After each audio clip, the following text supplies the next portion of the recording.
ఒక లీడర్కు ఉండాల్సిన లక్షణాలు ఏమున్నాయండి?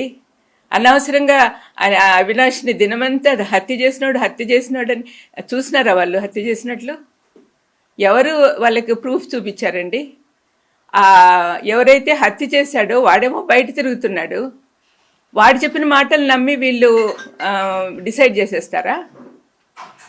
వాళ్ళేనా డిసైడ్ చేసేవాళ్ళు? మరి జడ్జిలు, కోర్టులు ఎందుకండి? ఆ చిన్న పిల్లోడు వీళ్ళకంటే 10 ఏళ్ళు చిన్నోడు. అటువంటి వాడిని జీవితం అంతా నాశనం చేస్తున్నారు ఈ ఆడపిల్లలు ఇద్దరు. కొంచెమన్నా ఎంపతి ఉండాలండి. వాళ్ళలాంటి పిల్లోడే కదా, మా ఇంట్లో పిల్లోడే అబ్బాయి కూడా.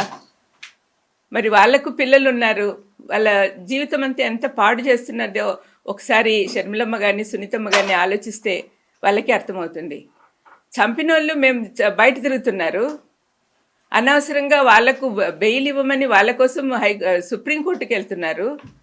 కానీ ఏ పాపం చేయని మా భాస్కరన్ ఏమో సంవత్సరం నుంచి జైల్లో ఉన్నాడు, అవినాష్కేమో బెయిల్ రద్దు చేయాలని వీళ్ళు తిరుగుతున్నారు.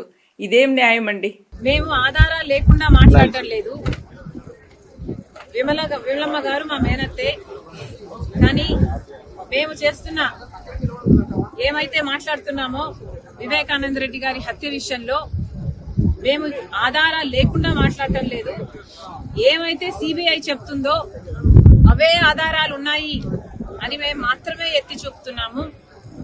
ఆధారాలు ఉన్నాయి కాబట్టే మాకు తెలిసింది ఫలాని వాళ్ళు హత్య చేపించారు అని మాకు తెలిసింది కాబట్టే మేము మాట్లాడుతున్నాము. మళ్ళీ అన్యాయం జరగకూడదు, మళ్ళీ హంతకులు చట్టసభలకు వెళ్ళకూడదు, ఈ హత్య రాజకీయాలు ఆగాలి అని మేమిద్దరం అక్కా చెల్లెలం ఈరోజు కొట్లాడటం జరుగుతుంది.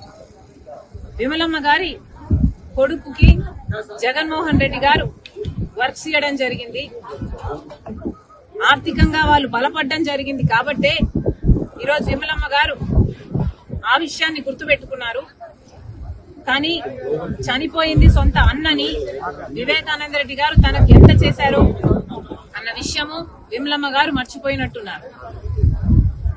వయసులో పెద్దపడ్డారు, వయసు వచ్చింది, మర్చిపోవడం సహజమే, మర్చిపోయినట్టున్నారు.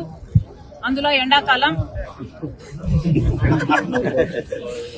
కాబట్టి ఇలాంటి మాటలు మాట్లాడుతున్నారు.